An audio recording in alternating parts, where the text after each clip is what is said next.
So, a bit of background about me and my history with regards to Zelda. I would consider myself to be a Zelda gamer, meaning I'm at a point in time where the only video game series that I have the attention span or the will to get into is Zelda. So, typically, my gaming habits throughout the years is really only to play mainline Zelda games. And sometimes off of that, it could go into things like Pokemon. It can go into Pikmin.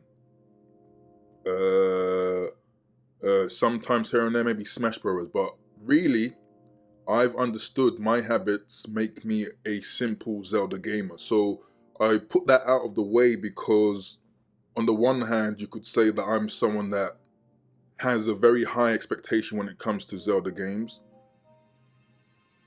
But then on the other hand, you can see how Zelda is very important to me. You can also see that I am a real Zelda fan, meaning that I have at least the main series on the consoles. I've owned and played every game. I have invested some time and thought into the lore.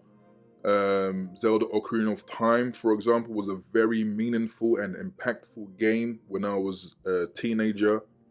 You know, a lot of the themes really did hit hard. The themes in terms of the soundtrack, I still play to this day. Right, I am very much in tune with Zelda, and I say that to say, just to preface why Tears of the Kingdom has made me so disappointed. Okay, and again, you can also tell how much I was hoping for Tears of the Kingdom to be a great game by the fact that I went all in.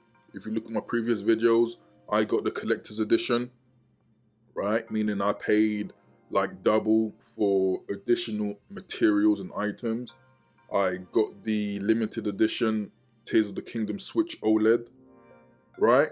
The amiibo, the carrying case, even the Pro Controller. So I really did go full in because I only expected this game because Breath of the Wild for me was a very impactful game as well.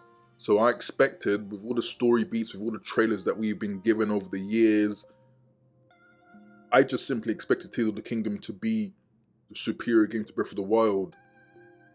And in many ways it is. But I really need to make this video because I feel like once you get to a certain point in the game, the overall score of this game declines. And you see with all the 10 out of 10s, 5 out of 5s, I believe the Metacritic is at 96. A lot of people calling this game perfect. Well, I believe that a lot of people didn't play up to the end, or maybe didn't care so much about the story or the lore. I'm assuming a lot of people who play this aren't even thinking about timeline placements and aren't thinking, for example, where this Ganondorf is placed. Is it the same Ganondorf from Ocarina of Time, Twilight Princess, Wind Waker? How does it continue on, right? So it's with a heavy heart, but I have to speak about the 10 things that really make Tears of the Kingdom a disappointment to someone like me who is a Zelda gamer.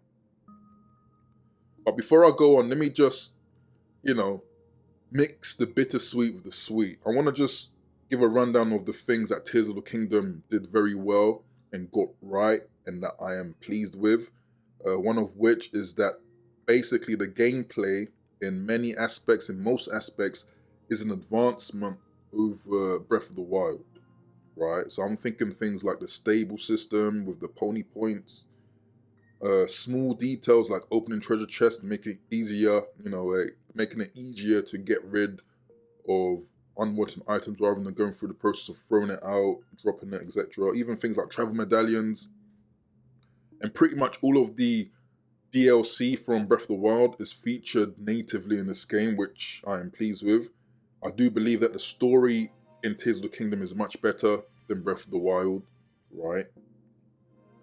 and there seems to be more NPCs, or at least NPCs that have meaningful dialogue, a very distinct character, right? So many things in this game that are good, and I think initially, for example, the Zonai Devices can come across as fun and creative, very interesting. It's pretty much for me like engineering. You can create anything, but we're going to touch on the Zonai Devices later on in this video and how necessary it is to actually use that feature, and the fact that the whole game really is built around this ultra hand feature. Okay, so let's go down to the 10 things that really did disappoint me, a true Zelda fan, about Tears of the Kingdom. The first thing is reusing the same map as Breath of the Wild. The problem with this is that the initial surprise you get from Breath of the Wild in exploring the land for the first time, when you first jump off of the Great Plateau and you are, it feels very mysterious for the fact that this is a big new land, right, with a load of enemies, and many of those enemies can actually one-shot you, a la the Guardians, right? So you were traversing the Hyrule in Breath of the Wild in this very cautious and in this very mysterious way, right? You were often avoiding Guardians because you couldn't fight them, right? They were intimidating. But the thing about reusing the map is that that mystery disappears. You know where all the main towns are, so you can easily go there whenever you want to. Like for me, for example, in my first playthrough of Tears of the Kingdom, I went straight to the Gerudo Desert, mainly because, I knew exactly where it was. I understand the weather conditions and that the heat and the cold, so I could have prepared very easily. Right? It just takes away the mystery.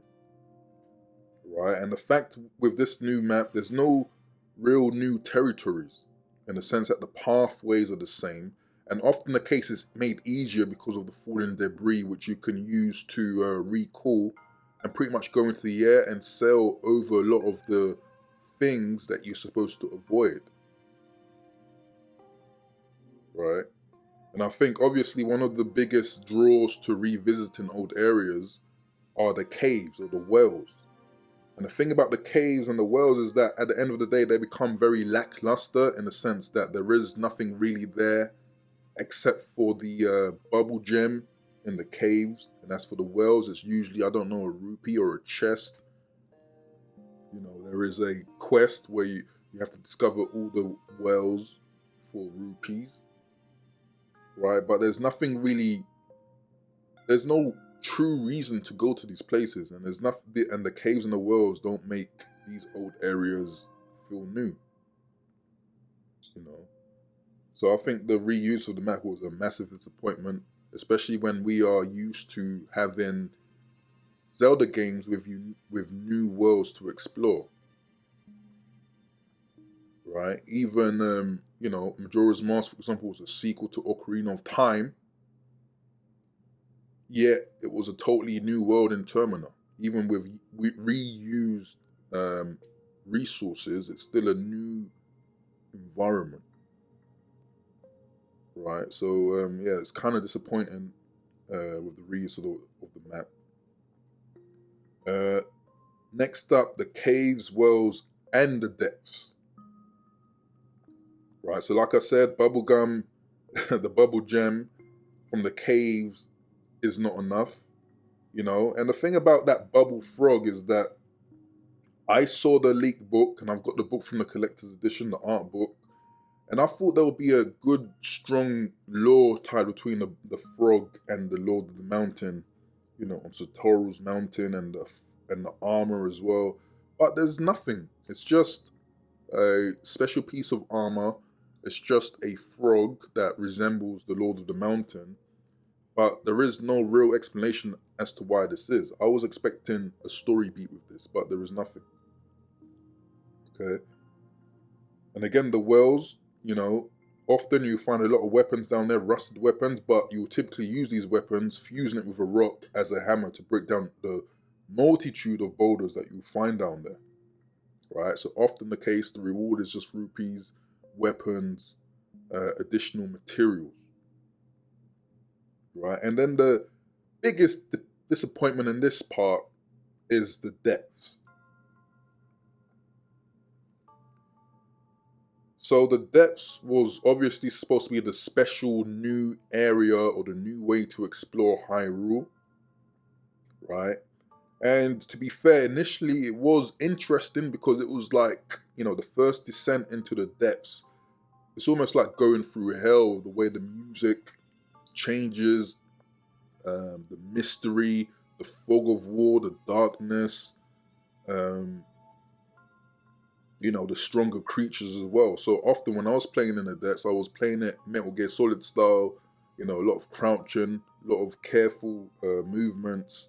But after a while, you just see that it's the depths is just a barren, monotonous underground map. No real story beats happen down there, except for one, which is the Yiga kind of thing, right? But really, you're forced to go to the depths because of the mechanic of mining Zonite to improve your battery to use the Zonai Devices. So that is really the only reason why you would be down there. The visuals aren't awe-inspiring, not new. Again, it usually looks the same. Enemies are usually the same, so it's like camps of enemies who are mining the Zonite. And even with that, we saw that in a trailer, but they never explain why these monsters are mining that as well, right? Of course, you can assume that, oh, okay, they are utilizing Zonai Devices and stuff, but again, it's quite randomized. And also, I don't know about you guys, but the first Joshua or Robbie quest that takes you down to the depths, with the first statue you are told to take a picture of, I was expecting down there to be at least one functioning society, maybe a new race of people that will at least, you know, give some sort of life to the depths, right? Think of like an underground Gerudo town, right? With the first statue, I thought the first statue looked very reminiscent of the Mogma, right? That underground subterranean race in Skyward Sword. But upon completing or opening the whole map, there is no mystery town down there. It's all just barren relics, old mining facilities, monsters. The sky was also a disappointment, and this is where I have begun to feel misled by Nintendo and the promo material, because all the trailers featured the sky, right? And there's a lot of footage from those trailers that weren't even in the final game. I remember a trailer of Link pushing the door open and running out and jumping out, right? So they've really given the impression that a lot of this game will feature in the sky, but it doesn't. And you soon realize that the biggest real sky island is the Great Sky Island where you start out on. And even there is nothing really noteworthy to really go back there to, right? Outside of two Zonai device dispensers, and if you wanted to farm materials from constructs, then you go there. But there's no real reason to go there. There's one more quest up there, which asks you to light up 3 fires on the island. But then even the reward is very lackluster, a little story beat, right? But generally speaking, there is no real explanation as to why the Sky Islands rose up, why the Sky Islands weren't visible during Breath of the Wild. You know, like very basic storytelling implications or things that anyone playing or anyone who's investing time in Breath of the Wild would raise these questions. You know, so there's these plot holes and these gaps that really almost end up being a slap in the face for someone who, again, has been invested in the story. Because naturally, these islands, you know, these sky islands were supposed to be in the sky all this time for tens or hundreds of thousands of years, and yet we don't see it in Breath of the Wild, right? And there's no explanation for it. I was expecting at least a cloud barrier, reasoning, like in Skyward Sword, but not even that, right? So the skies are very disappointing. Again, just dotted islands around here and there with no life, no civilization up there. I was at least half expecting, you know, some remnant of the Zonai people, right? But nothing, it's just ruins, pretty much. The next disappointment is how the story was told and how it was told by memories. So, you know, in Breath of the Wild, a lot of the, you know, we have to collect memories, but that almost, that made more sense because Link, after 100 years of slumber, lost his memory. So he had to find or, you know, be reminded of certain memories for him to unlock his memories. That made sense. But in Tears of the Kingdom, the memories hold chief chunks of the story, and they are so important to the point, the memories are so important that if you happen to reach the end of the game, you just won't understand what is going on. So this is a very weird thing in that, you know, you are not forced into understanding the story. It's almost like an optional collection thing, but yet you won't fully understand the story of the game without collecting them, which is just, it's just weird. You know, most of the action, again, some spoilers are featured in this. Most of the action in the story takes place a few thousand years ago, where Zelda was transported. So why couldn't Link be transported to the past? Right? Why couldn't it be the opposite, where Link's in the past, he's fighting the Demon King, he's working with the sages, he's working with Rauru, Zelda in the present, looking for ways to fix the Master Sword, right? It's come to a point where if Nintendo continues with this format of memory telling, it's just really taking the impact out of the adventure, you know, and I think it's really a cheap way to tell a story. And I think Nintendo really needs to rework how they tell the story. You know, there was no reason for it to be memories in Tears of the Kingdom. The next disappointment for me is the inactive role Ganondorf played in Tears of the Kingdom. You know, at some point in the game when I've been to all 4 regions, and then I went back to the castle to do this quiet, annoying, how can I explain it? This quite annoying hide and seek with the obviously fake Zelda, right? For, you know, I just randomly went down the chasm in Hyrule Castle, and then there were a few gaps behind certain trees and stuff, and I just thought, hey, let me just randomly go down. At this point, the game was trying to ask you to find clues as to where where Ganondorf is, right? I just went down the Hyrule Castle chasm, fought you know, a slew of monsters, quite difficult, but used everything I could. And then lo and behold, I'm actually at the same place where you begin at the beginning of the game, right? That hallway that you are there with Zelda to witness the sealed Ganondorf, right? And the music kicks in, and then all of a sudden I realize that I'm actually going to the final boss, and this was quite random, right? But what this made me realize is that the final boss, Ganondorf, was always just chilling there from the very beginning of the game. You know, And this is what I mean by inactive Ganondorf, because it was assumed that the fake Zelda is either, you know, a puppet of Ganondorf or Phantom Ganon, right?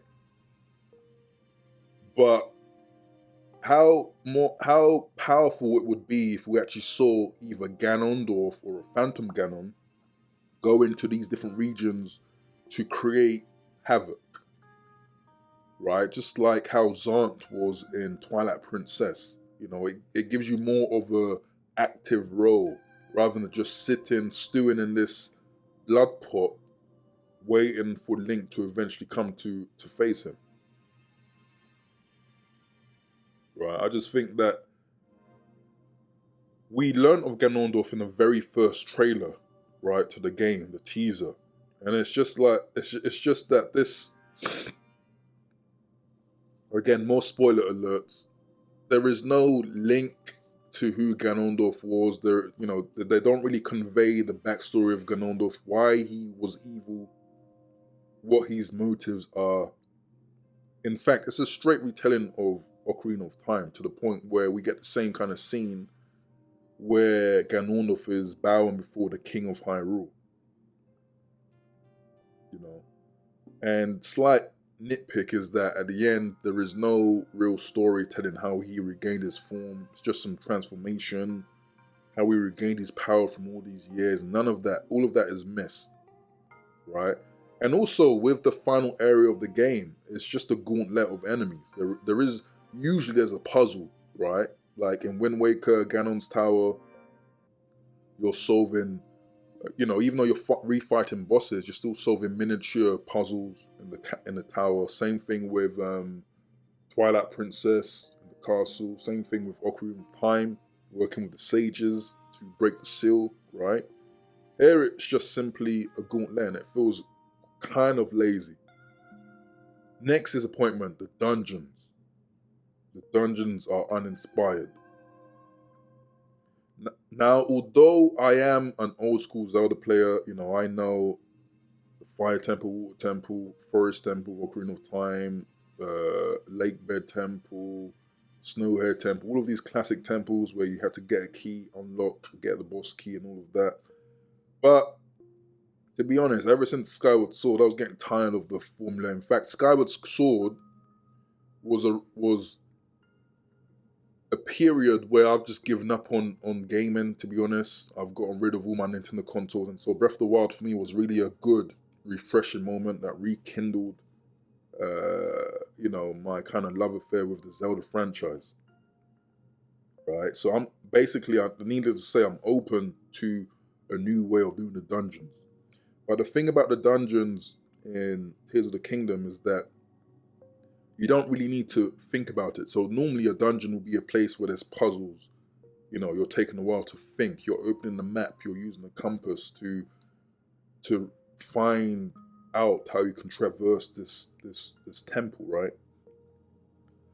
But in this game, I find that you can easily just cheese them. You know, more notably was the Fire Temple in the Death Mountain. You know, which wanted you to use carts, but really, you could just use rocket shields to glide up, climb up walls, to, you know, and the annoying thing is that the AI and your companion that's supposed to help you in these dungeons will usually just reappear wherever you are. So they're not really traveling with you. You know, so that really made the dungeons in this game very weak. It wasn't really satisfying because you didn't really get that aha moment. You just really, you know, did a few random things to unlock more nodes a la the Divine Beasts, right? I would say in the dungeons, I do like the music. The music is, you know, as typical, quite powerful, deep, emotional. But I just feel like, and I don't know if there's a word for this, but I feel like the emotional depth that the music conveys is misplaced because it doesn't really feel like the story is that deep.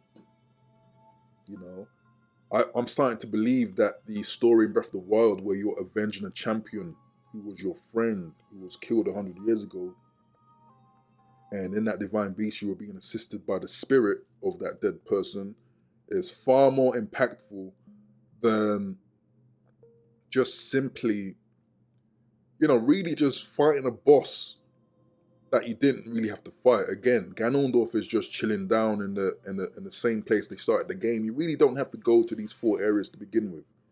You really don't have to fight these bosses, right? So it just took away the depth and the impact of these dungeons, right? I find that even the way you had to manipulate and control the divine beasts were far more thought-provoking, right? But all of that is missing in these dungeons. Another disappointment. I'm losing count of where we are, but I'm hoping that it's still 10. Okay. The graphics. Yes, the graphics, and I have to say this, and this is why I feel like me making this video is very important, because one, I'm a Zelda fan. I'm not some newbie that is, just trying to dunk on Tears of the Kingdom just for, just to go against the grain and to be anti-woke. I'm not a graphics whore. I was very much satisfied with what Breath of the Wild was in terms of graphics. I'm very much satisfied with the output, the Switch, and even what the Wii U could produce. When I play games like Pikmin 3, I'm never complaining about graphics, right? Even Pokemon Scarlet Violet. Like, I appreciated how the graphics could look choppy because, like Zelda, it's an open world with dynamic weather. So I just expect there to be moments in the game where it's, it's not going to be fully, it's not going to be solid. But I don't know with Tears of the Kingdom if it's just the fact that it's using the exact same graphic fidelity as a 2017 game, where it just looks more noticeably dated. I remember just sitting back and looking at this area where there was just a fog, like this greenish fog, that just really make the colors look washed out, and unfortunately, because of the altitude of the game, meaning that you skydive from a great height all the way down, there is a lot of popping. Even if you're just traversing the land, there is a lot of popping, as in flowers on the floor just loading in, right? And I guess the thing about Breath of the Wild is that it was, a launch game to the Switch. It was fairly new. It was 2017. And just to see the exact same graphical representation in a 2023 game, especially when we were given the impression that, Breath of the Wild was a Wii U game using Wii U tech from, when was it? 2013, 2012? So it's like we are playing a game that looks 10 years, that looked like it could have been made 10 years ago.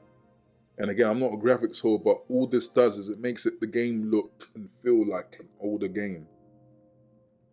It doesn't make the game look impressive. And for me, in many places, it is beautiful. The sunsets in the sky, the water, right, could have its pristine moments, but a lot of the times there are these weird moments where it's just foggy, blurry, colors are washed out, and it really doesn't look good, even for someone like me who isn't into graphics like that.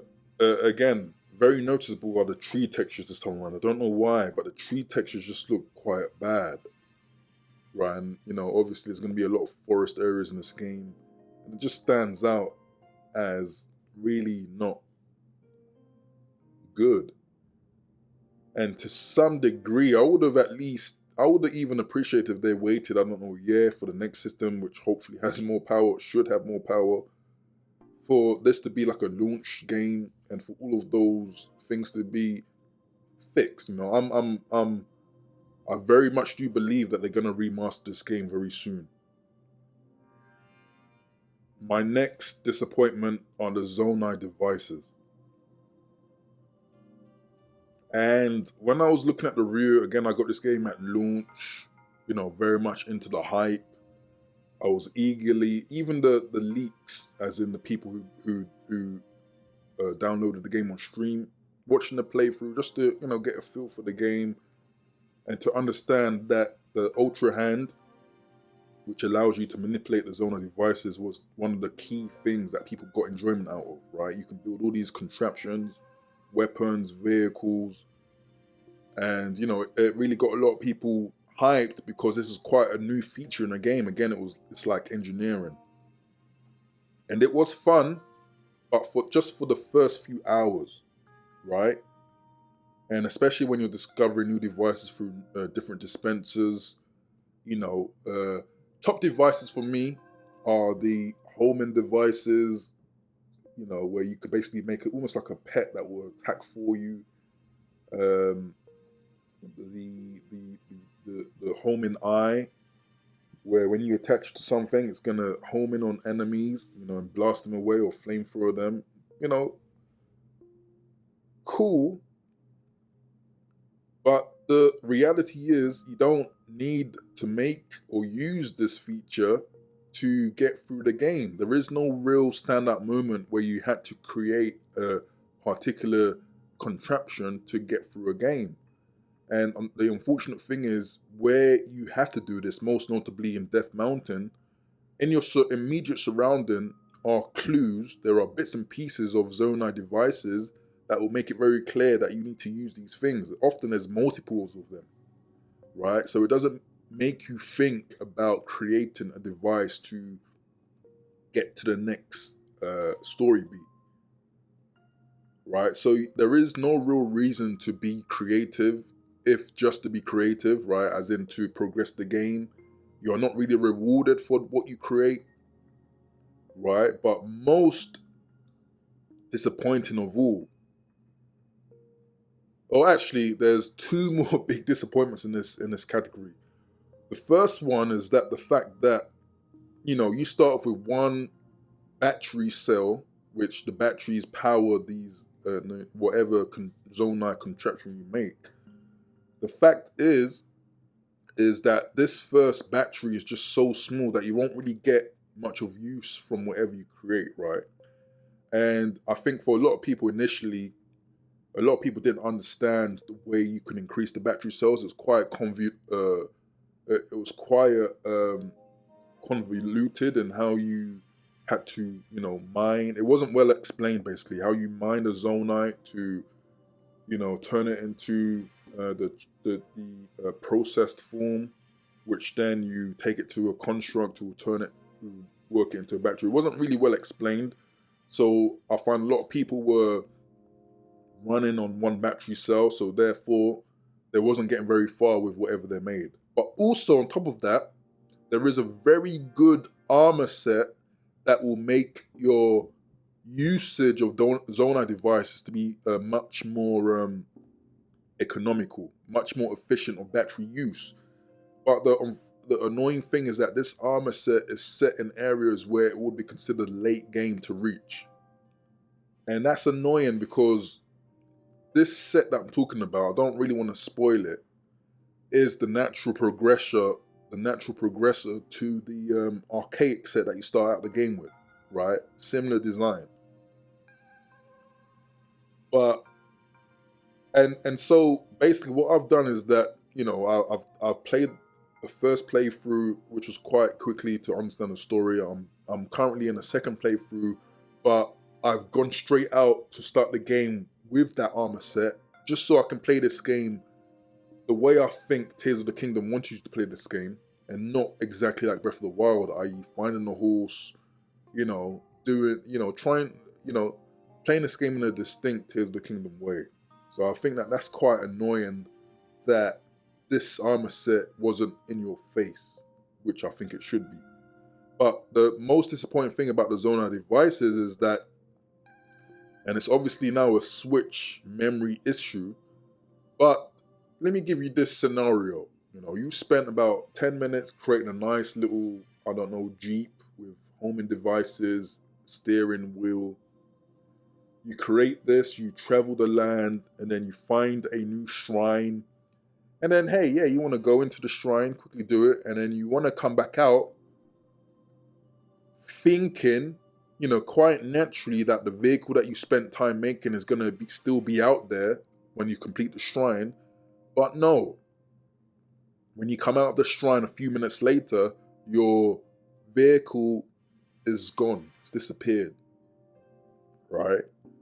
And that really just takes you out of the game, right? Because obviously this won't happen, and it's strange because horses will remain, but the devices will disappear. And obviously, they've built, you know, you've got the auto build power to compensate for this. But still, if you have to use the auto build power, you still have to bring out the same number of materials on the devices that you use to build whatever you build. And so there's still a cost, either it's time or either it's zonite or devices, right? And so I just feel like it's very annoying to be punished for a failing in the Switch's hardware, right? And it's really knocking you out of the immersion of the game world, because this is not right, right? So the Zonai device is meant to be the main feature of Tears of the Kingdom, but it ends up being, you know, not necessary. Sometimes a nuisance. You really don't need it. Even as weapons or shields, you know, you know, they usually don't last too long. The weapons usually not that powerful. So it's like what seems to be the main gimmick of this Zelda game is really something that you might just underutilize, or something that you really don't need to use that much, which is disappointing. My next disappointment, at this point I've lost track of how many disappointments there are, but let me know in the chat what number disappointment you relate with, or maybe I'm just talking out of my A and I don't know what I'm talking about. Let me know in the comments below. But my next disappointment is that I feel like Nintendo doesn't take its storytelling serious enough, and at least serious enough for me to feel like I should invest in the lore, the implications, you know, the history of the other Zelda games, right? So for example, Rauru, we all knew in previous games as an old man, you know, often he's the Sage of Light.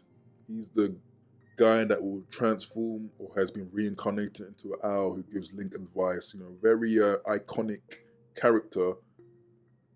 You know, now in Tears of the Kingdom, he is this Zonai person, this goat man looking person, right? And it's like, these are the things where, you know, sure, Nintendo don't want to explain if whether this world is just a reboot of the worlds, or maybe it's a totally different, I don't know, Zelda universe. And in some cases, this makes sense, like, you know, having Rito in the same game as Zora, for example.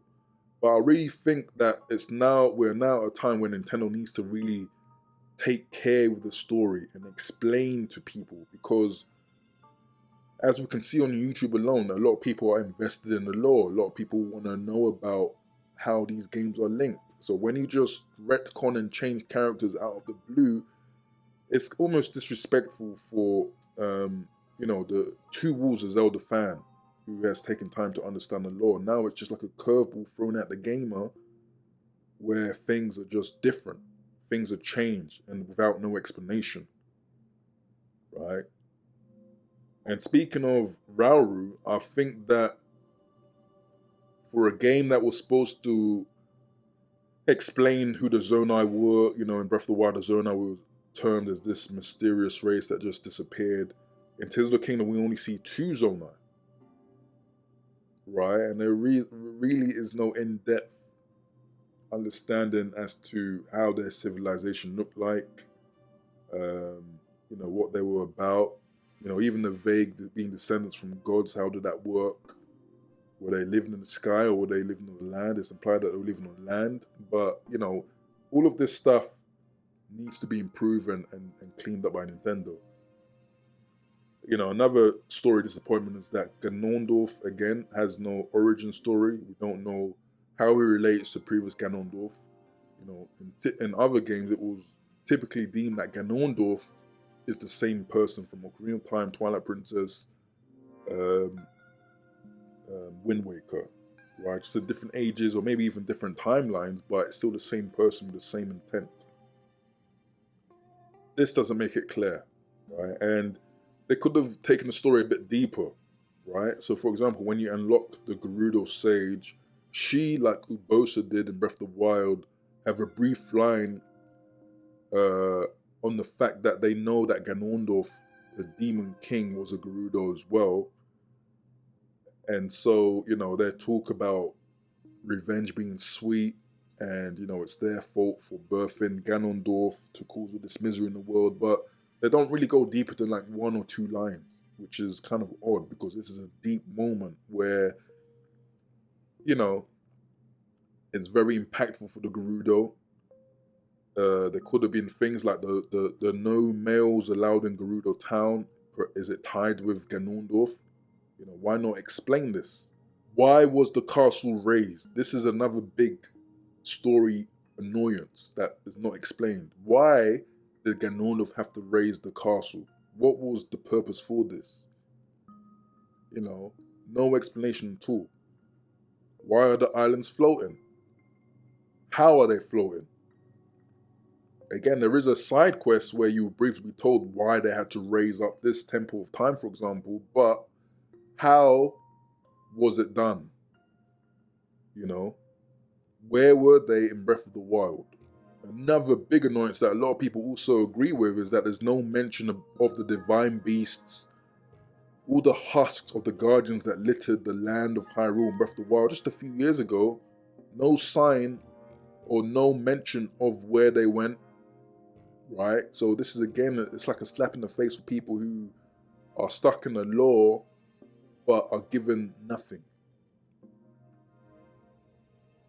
Right? I'm all for new gimmicks, whether it's, you know, a Wind Waker that changes the wind and traversing the oceans, to, you know, the Wiimote for a sword, and now the Ultra Hand. But I think that now, especially with the user base that Breath of the Wild has brought to the Zelda franchise, Nintendo really need to take storytelling very seriously now.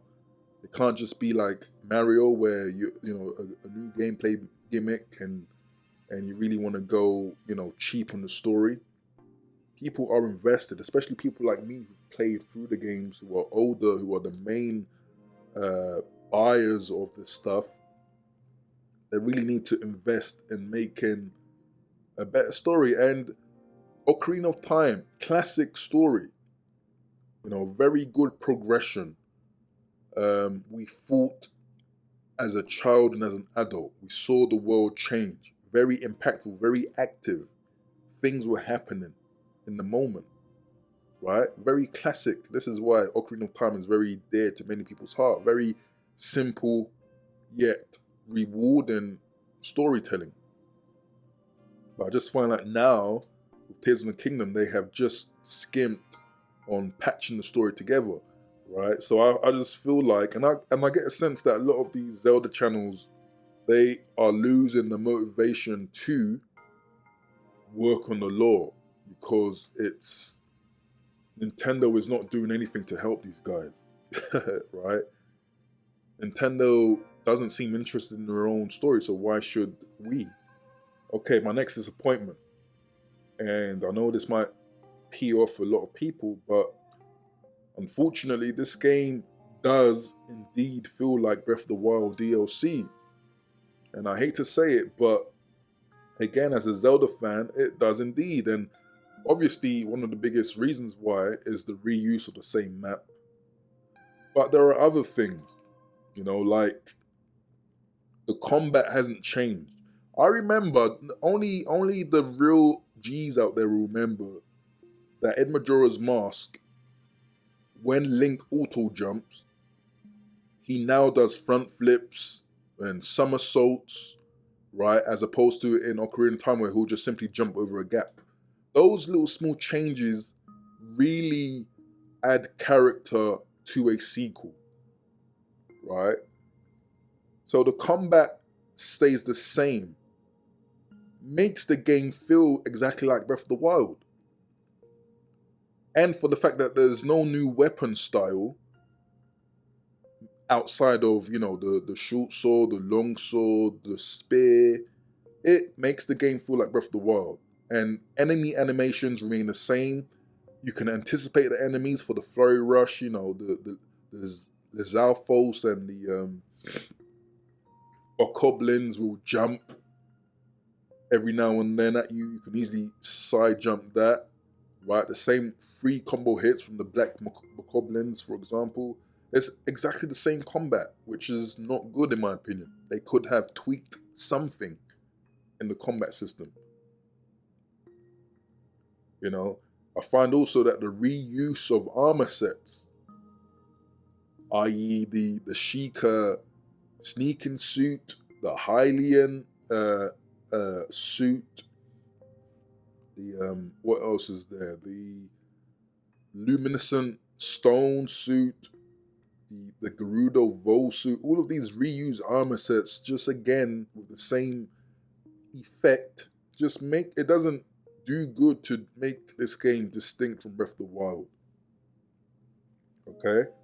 Like the archaic set was such a nice, neat inclusion into the game, but you can't even you can't upgrade that set, which is just baffling, as it was, very distinct clothing. Another reason why it feels like DLC is the reuse of music. The reuse of town music. And, there's no remix. Kakariko Village, Gerudo Town, Zora's Domain, all the same kind of music. I do like the new music that is here, like the battle themes, some of the temple themes. But a lot of it is reused. They could have added a little bit of remix, some sort of difference. Zelda like to create music that are of different variants and phases. Why not do that here? I was annoyed to see that horses worked in exactly the same way as Breath of the Wild. Right? When I first saw horses outside of the Landon town, I was kind of annoyed and baffled by it, because there's all these materials that will suggest or are urging you to make Zonai Devices, but yet the horses are still there. And it's identically the same way of catching a horse. And I think they even nerfed the stamina use of certain horses. So you can get a good horse very early in the game that will take you around this so-called new world in the same way as the previous game 6 years ago. And again, it just omits the need to create a vehicle with the Zonai Devices. Right? And there's no real new towns in this game.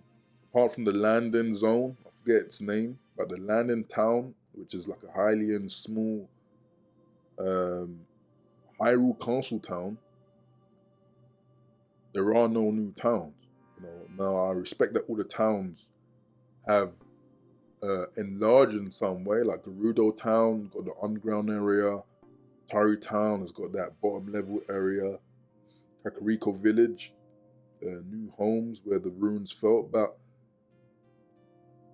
there's no real new towns. And again, I feel like if there was a town in the depth, for example, or if there was a town or a city in the sky, these things will automatically squash this disappointment. But there is none. There is no great thriving underground kingdom or whatever, and there is no Zonai civilization in the sky, which is quite disappointing. A new game should feel like a new game. Right, again, I use Majora's Mask because that is the often cited sequel Zelda game. It felt very different because not only was there a different mechanic in the 3-day time cycle, but there were whole new different regions. Even if they reused the same characters, there were new areas to explore. Right? Like Zora's Hall in Majora's Mask, it could use the same exact music as Zora's Domain in Ocarina of Time, but the atmosphere, the people were so different, the vibe was so different, it makes it feel very unique. But here they've just really reused a lot, and it's made me. This is what it's made me think. It's made me think for 6 years, or let's just say 4 years in development. For 4 years, what have Nintendo been doing to create this game? When you've used a lot of the same resources, the exact same map, and you've only added like a depth map, which looks like it's just randomly generated, add a few monster camps here and there, a few mining ruins here and there. You've got the sky area, which is just really dots of sky islands with one big great sky island. What was really spent for the 4 years, especially with the you know, Nintendo have said it themselves that a lot of the ideas for Tears of the Kingdom came out of DLC. So it's like, I don't know, it just feels strange that this game could look and feel very similar to Breath of the Wild. You know, some people cite the pandemic was a moment in time that halted a lot of development, but I don't know, 6 years is a long time to not be able to make obvious changes in a game, right? Especially a game that is now native to the Switch and not native to the Wii U, a la Breath of the Wild. Things like HD Rumble, for example, it's like it's not really there. You know, it feels like Breath of the Wild 1.5, and I know this annoys people, but it just, for these reasons, it really does. The same combat, enemy animations, it really does feel just like, okay, they added on the Zonai aspect, they threw in a Ganondorf, and that's it. You still have to do the 4 regions, right? You still have to make friends with the 4 people over there. Like, there's not much different, you know.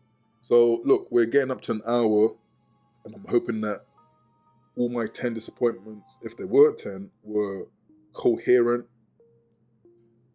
I'm just annoyed by the fact that, you know, Zelda, again, spoiler alert, Zelda made this massive sacrifice, which will mean she'll essentially lose her mind, lose her consciousness.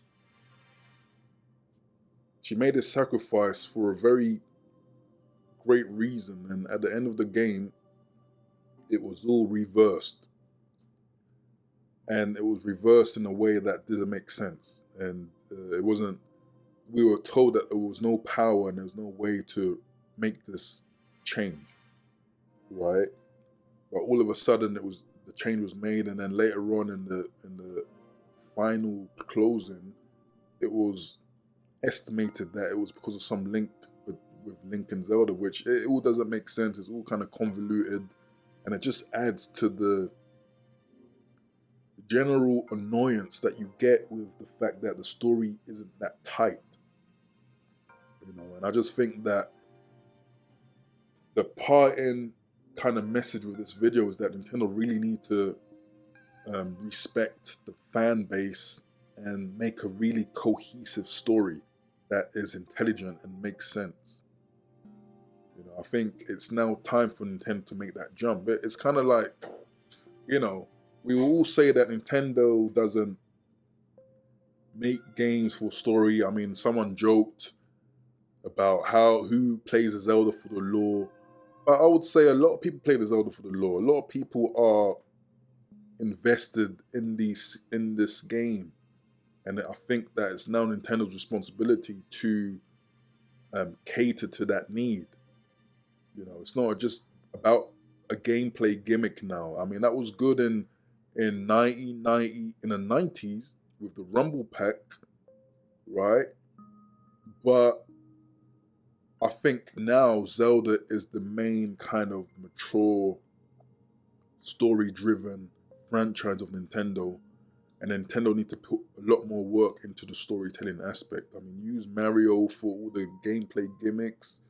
You got all these other IPs you can use for all different types of gimmicks, but Zelda, I think, just needs to be stronger story, you know, emotive, powerful Nintendo offering, because really, Zelda is the only franchise of this caliber for Nintendo, from my knowledge, right? And like I said in the opening of this video, I think that if Zelda crumbles like it kind of did around Skyward Sword, people like me, who again are some of the main buyers of the stuff, are just gonna not feel interested anymore. You know, again, Skyward Sword era kind of it directed my will to play games. And so when Zelda becomes kind of, you know, unintelligent, incoherent, mishmash, new, you know, minimal new things, I'm going to lose interest. And then what that will mean is that I'm just not going to buy another Nintendo console. I'm not going to buy all this collector's edition stuff. I'm just going to, you've lost an investor, basically. So, you know, it's not all doom and gloom. Like I said, there's a lot of good reasons to play this game and own this game. I'm playing this game in a second playthrough. I'm playing it in a more relaxed way for what it is. I'm trying to play the game in a way that I think Tears of the Kingdom wanted me to play the game, with the armor set that will allow for better usage, and, you know, just trying to, basically, I'm trying to build a bigger battery capacity so I can use the devices to just be a bit more creative and build more, right?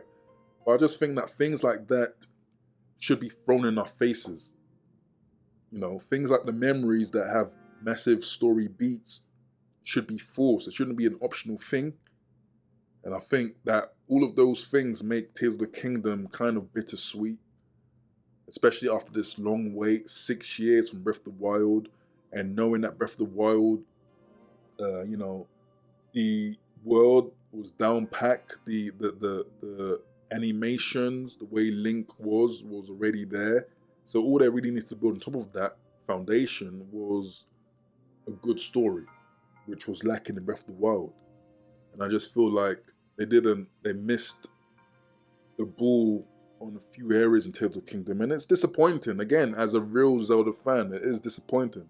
As someone that went into this balls deep, you know, spent a fortune on all of this additional stuff, and it is unfortunate that there were so many disappointing things. But I've rambled on, and really, I don't want this video to annoy people, but I just really needed to express my thoughts, because I don't think enough of videos like these, where people are being brutally honest and who are real fans of the game. I think that if you're just some, I don't know, and I hate to be stereotypical, but if you're just some PlayStation, Xbox gamer, you might not fully appreciate Zelda in the way that someone like I would do. You know, the only consoles I own are Nintendo consoles. I can't be bothered with all the other stuff, right? So I feel I'm in the best position to have this point of view, right? And so let me know your thoughts in the comments below, if I'm right, if I'm wrong. Did anything I say, did you think the same? Because again, I really think that it's important to have this portal to, you know, highlight a lot of the flaws of this game. Okay, but with that being said, it's Gerudo Gamer out. I'll see you in the next one.